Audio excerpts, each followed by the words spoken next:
So I'm a little confused on what's going on with the hatred towards Shedeur Sanders. I don't get it.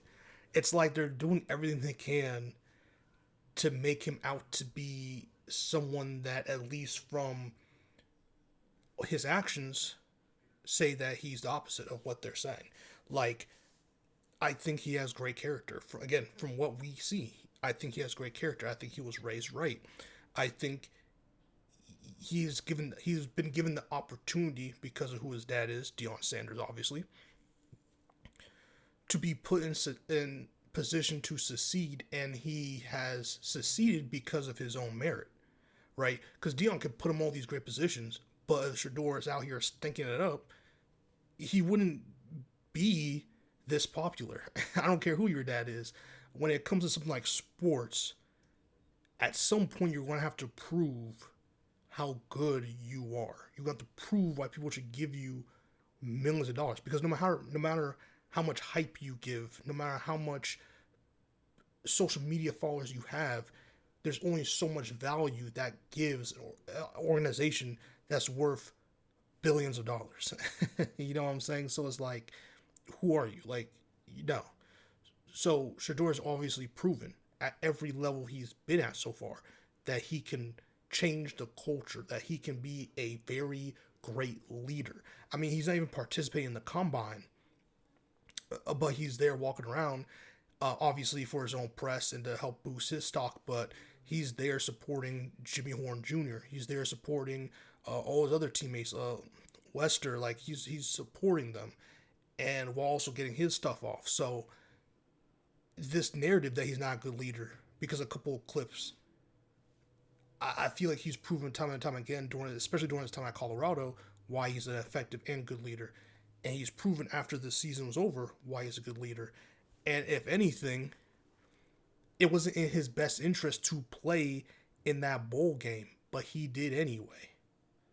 It was not in him or Travis Hunter's best interest to play in that bowl game at all. Yet they did anyway.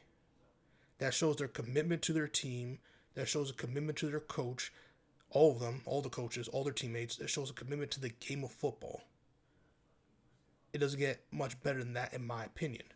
Um, and also, Cam Ward is doing a lot of the things that Shedeur Sanders is doing, yet Cam Ward is not getting nearly as much pushback. I mean, the biggest pushback he's been getting is when he kind of like he basically like just sat out after he did what he needed to do during the bowl game, right? That was the biggest thing, and I feel like that's a bunch of smoke, and it really doesn't matter in the grand scheme of things. Many players don't even participate, and the backup got a great stage to show what he could do if he wants to stay on that team or get transferred to the portal through the portal. So there's opportunities there. Um, yeah, I just don't like that, and I think that his pro day is going to show some really great things from him. I don't think anything in the combine was going to drastically move the needle for Shador. I think that people are kind of fixated on who they want. There is a quarterback that I think is sleeper in this draft. It's not Jackson Dart. It is Will Howard. I think I think combines and stuff like that is definitely designed for players like Jimmy Horn Jr., who had unfortunate injuries that really hindered his senior season and stopped him from really showcasing himself as much as he could have. And for players like Will Howard, which even though he's just a winner, he's still not as flashy, and he's still not maybe as dominant as like a Cam Ward has or Shedeur Sanders can be. And again, obviously, Will Howard is a winner. He's a winner of winners at the collegiate level. But still, sometimes that flashiness, sometimes that there's stuff on tape that is just doesn't show as much. Like for example, I think Ohio State is obviously the best team in college football. Miami's not even close, and Colorado's not even close. Especially when you look at how much Shedeur was pressured. It's just Cam Ward, Shedeur, quarterbacks like that have gotten more time to show. Not even more time. They've gotten, because of the team they have that's around them. They've had the ability to show off their abilities way more than I think Will Howard has. Um, And I think he's a sleeper. I think people are sleeping on his skill sets. I think he is one of the best quarterbacks in this draft. And I didn't think that way for a while, but he's definitely won me over, not only with his character, but also with his intangibles and with how he can spin the ball, but also run with the ball. And I think he's just, I'm not saying it's like a Lamar Jackson dual threat, or even, I think he's a serviceable dual threat in the terms of what Jalen Hurts can be.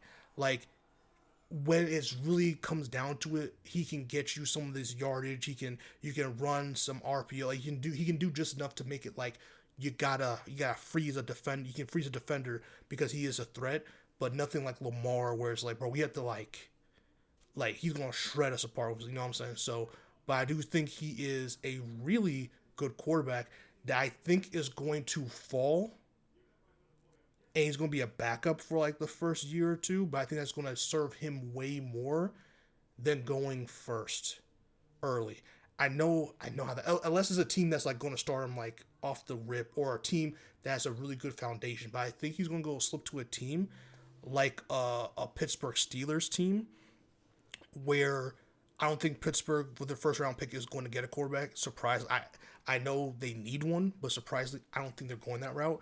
So I think if Will Howard drops, and I think he will, I think he's gonna be picked up by a team that's like ready to, like a sneaky team that's like ready to win, and they're a quarterback and a couple pieces away, and he may not start the first year or two, but I think again he's gonna be in a better position than the first four picks. I'm not saying the first four quarterbacks taken, but like the first four picks in general, which obviously are the four worst teams in the NFL. So it's going to be interesting. I do think the New York Giants is also a team that would fall in love with a Will Howard, and they don't pick up a quarterback in the first round for whatever reason. They're definitely going to see if they can scoop him in the second round. There's possibilities for Will Howard. I do see a future in which he gets to a team that has a better offense, at least if nothing else, a better offensive scheme going, like a better offensive team going for him, and to fit his what he does well. There's a couple of pieces that I like in this draft. Shedeur Sanders, though, like I just think people are, I don't like how people or the media is treating him, but I do feel like his media day during the combine was phenomenal. I think he did win over a lot more people, or a lot more of the media members, for whatever that really means or does for him. But I think it shows that when he goes into press conferences, he also has a podcast, I believe. So when he does stuff like that, you don't have to worry about him, because that is something with this new generation of players you're gonna have to worry about. You know, you saw what happened with Paul George, with his deciding to step back from his podcast. You saw what people have been saying with Michael Parsons, even though I completely disagree with them. And I don't think Paul George got jumped off the podcast, but I understand why, but I don't think you should have. So you can trust Shedeur in the media. I do think he will be a media darling. And I do think, I don't know what it is, and maybe this is one of the intangibles about Shedeur Sanders that I like so much. I just can't see him failing. I can't see it. Because despite not making the college playoffs, you know, I understand. You got me. I understand. But he along with, and it took him and Travis Hunter and Dion and some other, you know, and coaches and the players, I get it. But he was the focal point of that. He took one of the worst college football teams in America, if not the worst, one of the worst teams, and turned into a team where it was sold out games, a team that in the first year of Dion faced a Caleb Williams USC team that, even though that USC team was very bad, Caleb Williams was a first round pick, and even though they got the first like 3 quarters of that game was like destruction, they almost came back and won that game. Like, yes, they got blown out by Oregon, but Oregon disrespected a lot of teams for the last like 2 seasons. And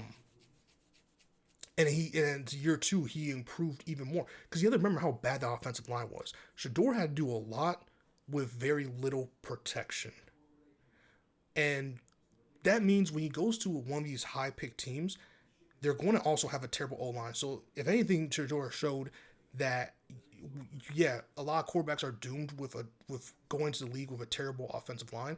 And I'm telling you that I can make it work while keeping my interceptions down and delivering high touchdown to interception ratio. Now, I think that that is a little flaw in his game. I do think he likes to hold on to the ball a little too much because he doesn't like throwing interceptions, which you hear that and you're like, what do you mean that's a flaw? Why would any quarterback not want to be turnover happy? I'm not saying you should turn to Jameis Winston, but I'm saying like sometimes he takes these sacks, like how Lamar can like. There's players sometimes Lamar's one of them. Like some of these players that drop back really far and take really bad sacks. You saw at the Senior Bowl, not Senior Bowl. You saw the I forgot not the Pop Top. I forgot what bowl game they even had, but whatever bowl game they were playing in against BYU, and he does that a lot where he takes these sacks that you just cannot take, and at least it can lead to turnovers when whether it's fumbles or you get a little happy feet in the pot. Like there's a lot of things, but he does have a really good pocket presence to sometimes counterbalance that. But there are times where he holds onto the ball way too much, ignores the check down, ignores the easier completion, and not that he always wants a big play. It's not even like that. It's just that he just I don't know. It's just like whether he's worried about I don't think he's worried about his stats, but it's like whether he's worried about like I just don't want to turn the ball over to the point of like I have to hold the ball. And it's like, bro, your offensive line is already terrible. They can't sit there for like 10 seconds while you have to get rid of this ball. So, and which is why they had a lot of screen passes and quick slants and all these other things in their offensive play calling that got the ball out of their hands because they knew drop back and pass. Not only was the offensive line bad, but Shedeur would hold the ball way too long. And I think that's something he can easily clean up. I think if he has a great quarterback coach at the NFL level, it will really clean up for him. It will really clean up for him. So that's not something like I'm worried about. That's just one of the things that if you are a scout and you're trying to decide between Cam Ward, Shedeur, Will Howard, Jackson Dart, I know I'm forgetting some quarterback. The quarterback who was also a Heisman finalist from Oregon is it Dylan Gabriel? I forgot. I honestly forgot the dude's name. I apologize for that. But there's so many really interesting quarterbacks to take in this draft. But you obviously you're some of these teams are a quarterback away from being competitive, but they're also a bad pick away from setting their franchise back another 2-3 years. So that's the pressure of this. So those are you have to know everything. You have to look through everything. But I do think that Shedeur just his confidence level and his ego is just like and his arrogance and not arrogance enough. I know arrogance is like has a negative connotation to it, but I mean arrogance of like, bro, I'm gonna go out there and that's just, maybe it's not even arrogance. You want to say confidence, but like I like saying sometimes I like a little arrogance. I like the fact of like, bro, I know who I am. I'm gonna go out there and ball. Like I just like what Shedeur does. I like a lot of his fundamentals, and I just think his accuracy with and it just I'm telling you right now, if you draft Shedeur in the first round and you can and I think another player I think is going to be a steal in this draft, the two of them is those Colorado receivers, bro. I'm telling you, Wester and no, actually three because Shepard. I'm not too high on Shepard. I like him, but I'm not too high on him because he has some really spotty things in his game. But Wester and Shepard should be drafted. Like I think third round. Like Shepard should definitely be drafted. But I really like Wester and I really like Jimmy Horn Jr. And I think that if you can get Jimmy Horn Jr., either of them will be fine. But definitely Jimmy Horn Jr. with Shedeur, I'm telling you that's going to be a great. Just like how they got like when they drafted Bo Nix and they got Bo Nix's guy as well. You should do that, man. You should do that. I'm telling you, it's so underrated. If you can get your quarterback a player he spent a couple of seasons with, he has that chemistry with. I'm telling you, man. They may not be able to replicate it exactly in the NFL level, and he may not even be in the depth chart to even be in the game like that. But it helps way more than you think. So comment, like, subscribe, and share. Let me know your thoughts on this year's draft. I definitely plan to make more draft videos. I plan to also probably even live react to the draft. That's definitely been something I've been planning on doing on my Twitch channel. So been thinking about doing that. Let me know your top 3 quarterbacks in this draft. And whoever your favorite team is, whoever they are, let me know who you think they need and should pick up, and who you think they are going to pick up. Right? See y'all next one. Peace.